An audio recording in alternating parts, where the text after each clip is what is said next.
guys, welcome to a secluded version of Gist for Africanadians. This is a very, very, one-on-one kind of, discussion. Sorry I didn't introduce myself earlier. We were in the heat of the moment. My name is Glory. And here we have Emil and Seyi. They are our financial gurus. And we're just going to be asking questions, and it's just going to be a very interactive session, sorry. My first question, guys, would be, I don't know if you know about like mobile homes, both of you. I just wanted to know because I heard like very recently that mobile homes they don't appreciate. So like if you were to get into like mobile homes, how do you stay on top of things technically? Yeah, the biggest thing with real estate is location, right? So when you're buying real estate, you got to understand like that property is going to appreciate based on its location. Now typically when you think of a mobile home, where are they built? Middle of nowhere, land, right? Yeah. And typically when you think of more of a rural development rather than, kind of more of an urban development, typically an urban development might appreciate more than a rural development. So that's kind of the, the issue when it comes down to mobile homes. They're great because, you can kind of customize them, you can build them in the middle of nowhere, create a cottage, do different things with them. But when you're thinking in the long term in terms of appreciating asset and value, you always want to think about, okay, if I can't pay this mortgage today, how can I rent this out quickly? How can I sell this quickly? And how can I get a quick return on my investment right away? So location is the biggest thing when it comes to real estate. Okay, that's very good. Do you have anything to share, Seyi? I guess, yeah, just to stem line off of his location comment, you have to realize that like with a home, you have to look at the buyer's perspective, right? Okay. So with a mobile home, usually they're not put together as strongly or as long term as a house is going to be there, right? So why would someone want to buy a mobile home that's 20 years old, right? Yeah.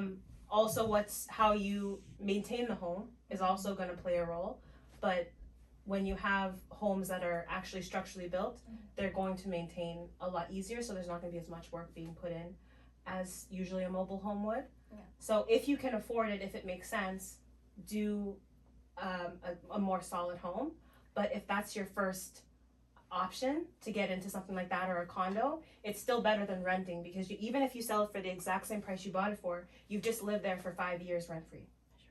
That's right. Yeah. All right. Well, that's very good. I do hope you enjoyed that part. Secondly, I would like to ask about key investment. So for say, maybe you have some money and you don't know what to do with it. Like, what are some type of investments that you can put the money into that's probably maybe not double the money, but just give you some amount of interest at the end of the day by the time of like taking it out? I mean, I do know about like retirement savings plans and like TFSA, but like, are there other like key investments that you can invest in? Yeah, like the biggest thing is when it comes down to investments, you need to have a plan, right? So the number one thing is when you're going to invest, what is your plan with that investment? What's your goal at the end of it? Are you going to invest for 1 year, 2 years, 3 years, 10 years? So think about your plan and your time frame, right? Have a goal and have a time frame. When it comes down to picking investments, you got to figure out, okay, am I someone that is educated in this field? Can I look and figure out, different stocks to invest in? Or am I someone that's more of a passive investor that I just want to contribute my money every month and have my money grow? So then you should look at things like funds, so that, you don't have to buy individual stocks, but you buy into a fund and your money grows with it, right? So I would say the biggest thing is understanding, your goal, understanding, the time frame you want to invest in, and understand where you're going to put your money. The last thing is understanding, rate of return, right? So with a rate of return, you need to know how your money is going to double, and the rule of 72 will teach you how your money will double and how to pick good investments. Now, what the rule of 72 is just a formula to understand, 72 divided by the rate of return will show you how many years it will actually take you to your money to double. So that's going to understand, okay, do I pick an investment that's 8% or do I look at something that's 15% or higher? And that's going to give you and kind of correlate to your, your goal and your time frame and everything else, so that you can understand where to go and how your money can grow. Okay, thank you. So just before you even get to the investing, I also want to say that it's important to have a little bit of a nest egg for savings as well, because how investing works is going up and down. It's on an incline up, but it's going up and down. So if you don't have anything set up to protect yourself, then you might need to pull out when it's down, and you've actually lost money when it was gonna go back up still, right? So if you have a little nest egg, then that way you don't have to worry about the ups and downs of the market as much. You don't have to worry about what's going on in the market, because at the end of the day, there's only been one case in time where the markets have taken a big drastic dip to the point where it took multiple years to recover from. Usually it's on an incline up. So if you can let your money just sit there and do its thing, and you're not worried about any random amount that comes out, like the smaller things, then it makes investing a lot less stressful. Touching on what he said as well, you have to decide, is this something that I want to personally be involved in, or I just want to know that it's getting done? That's right. So if you're personally involved, yes, there's a way that you can make more, but you have to now know that you're taking on that responsibility to educate yourself. You're taking on that responsibility to watch over it, to know what's going on, to keep up to date, or you can give somebody 2% or 3% and get them to do it for you. For me, 95% of something is better than 100% of nothing. So it's sometimes for some people it's better to just let someone else sort it out for them, right? But every person's situation is completely different, because it all depends on what you're after. I'm gonna treat somebody completely different if they want to retire in 5 years to somebody who wants to retire in 25. I'm gonna treat someone completely different if they want to make $10 million to someone who wants to make 100,000, right? So it all depends on what your situation is, and then just figuring out different strategies and different methods to get you there. Okay, thank you so much, Shane. Thank you so much, O'Neill. We're gonna take a very short break and we'll be right back.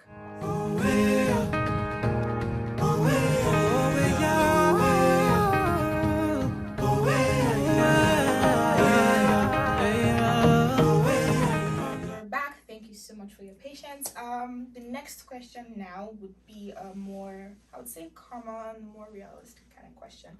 I would say a lot of people find themselves, like, when they earn their income, just like we were discussing previously, like when they earn their income, like technically 90% to 95% goes into paying the bills, and like they're just left like 5%, and at the end of the day the 5% is not enough for them to like do whatever they need to do, and they end up having to nitpick at their savings to, you know, match up or catch up or whatever they have to do. And then by the time they get their income back again, like they get paid again, then they have to pay the amount they take out from their savings, and also like they're running on like a deficit. So what would be like your advice to, you know, still stay on track of things? Like, do you advise to get like another income? Like what would you suggest? I think she said it last time. She was saying there's two options you have there, is to, you know, reduce your, you know, current living expenses, you know, things like taxes and things like transportation, right? So if you can figure out how to reduce, you know, your current expenses, then, you know, you might have a little bit more money left over. The second option is you have to maybe figure out how to make more money. Because if you don't want to continue to live below your means, then you got to have an extra surplus of money. You have to have extra income coming in. You have to have more money, right? That's just the matter of the fact. So whether you figure out, you know, you're gonna either pick up another job, whether you're going to, you know, figure out whether in your career you can, you know, get a raise or get something that pays you more, that can give you that extra income per month, well, then that's going to be the strategy. Because at the end of the day in life, you know, if you're not growing, you're dying, right? So that's the same thing when you same type of principle you take with your finances, right? You know, you can be making, you know, call it 20,000 1 year. You know, in 5 years, that's not your goal. You want to be making at least 25 or 30,000, right? So you always want to be on, you know, the up trend in terms of your income and in terms of your finances, right? So that's kind of the mindset, you know, when it comes down to every month I'm running in a deficit. You know, I got to pick from my credit card. I got to take from my savings. In that situation, you got to make more money. You got to look at your current finances that you currently have. Maybe you got to reduce something. Maybe you got to take out certain subscriptions. Maybe you got to eat out less. There's so many different things, but if you're not looking at these things and paying attention to them, well, nothing's gonna change, right? And the only thing that when you want a certain outcome in life, you know, you have to change before anything else does. That's right. I think one thing he kind of touched on is knowing where your money's coming from. So don't be scared to budget, and just kind of know what is getting drained out, because you're not going to be able to patch the holes in your boat if you don't know what holes there are. So just make sure to create a budget so you know what's coming out. Don't be scared to maybe call the cable company and see if you can get a deal for the next 6 months. Don't be scared to call and see if you can get an extension somewhere. Don't be scared to maybe cancel cable for the summer and be outside. So there's certain things that you might be paying for that you think are necessities, but they're actually wants. So if you can reduce the wants and just focus on the needs until you get yourself sorted out, then that way you can kind of start building.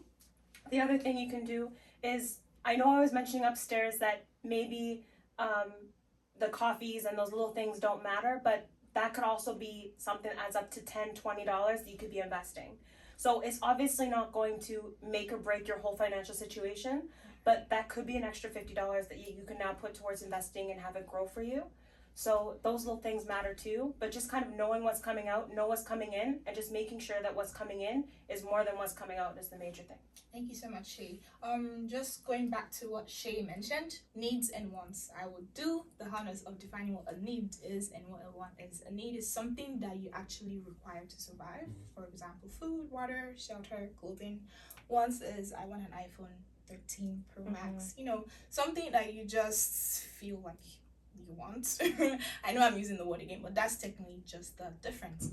Now, the next question would be for our watchers, mainly for our watchers. I'm pretty sure there's someone or there are people behind the screen who would just want like a rough idea. For example, let's say there's someone coming up to your financial advisor and they're like a financial novice. They know nothing about finance and maybe they just moved to this part of the world and they're just about to get started on their life.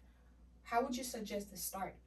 Would you suggest they get a house? Would you suggest they just work and live in an apartment for a while? How would you suggest they build their credits? You know, how to just start that financial life from the scratch in a new environment? What would be like your step-by-step process for that?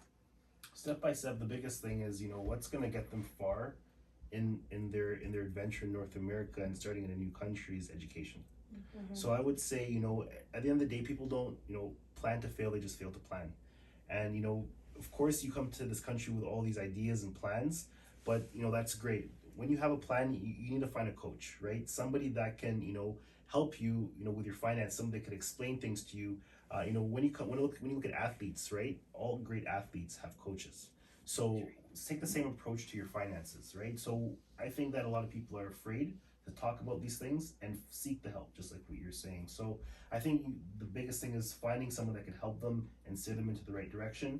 And then the last thing is basically, you know, you got to start somewhere, right? So starting somewhere, just like going to your bank, establishing that relationship with the lenders. You know, as you said, starting small. Maybe you have to start off with an apartment for now, but maybe you start off and you do a 1-year lease. In that 1 year, you learn so much about finances. You learn about investments. You learn, you know, where you can, you know, make income. You might be able to build relationships, get yourself established, find a better job. 18 months later, you're in a different situation where you can probably pre-qualify for a mortgage and things can get better, right? Whereas if you jump yourself into a situation where you might not be able to handle, you might not be able to, you know, handle that type of debt level, you know, it can be ugly, right? So starting small, starting somewhere and creating a plan for yourself and always moving on the incline up is always my best advice for a newcomer. Thank you. I think it's hard to say exactly where to start and what steps to go, because if you're asking me how to get to Winnipeg, right, I'm going to give you certain directions. If you tell me how do I get to Calgary, I'm going to give you different directions. It doesn't mean one way is wrong and one way is right, but you're going different places, right? So I think having a plan so that you don't have to continue to start over again and just preparing that plan and not starting before you're ready. So just like O'Neill was saying, maybe it doesn't make sense for you to get a house right away, but maybe it does. So if it does, move forward, do that, know what you're getting into, and get a house. If it doesn't make sense, that's okay. Save, plan to get a house, have a plan of how you're going to save up for that, and then execute instead of, let's say, jumping the gun, getting a house, and then having to sell it because you can't afford it long term. So just having a plan is what's going to keep you running and continuing to run, instead of running and stopping and then having to start over again. So just always have a plan. Sure. Thank you so much, guys. I hope this has satisfied some of your finance related questions that you might have. If you do have any more though, finance or non-finance related, please feel free to drop in the comment section, and we'll be more than happy to address every one of them. Thank you for watching this episode with Just for African Canadians. Please like, subscribe, comment, share. You know the drill. And take care. We'd love to hear from you. Thank you. Happy Thanksgiving. Bye-bye.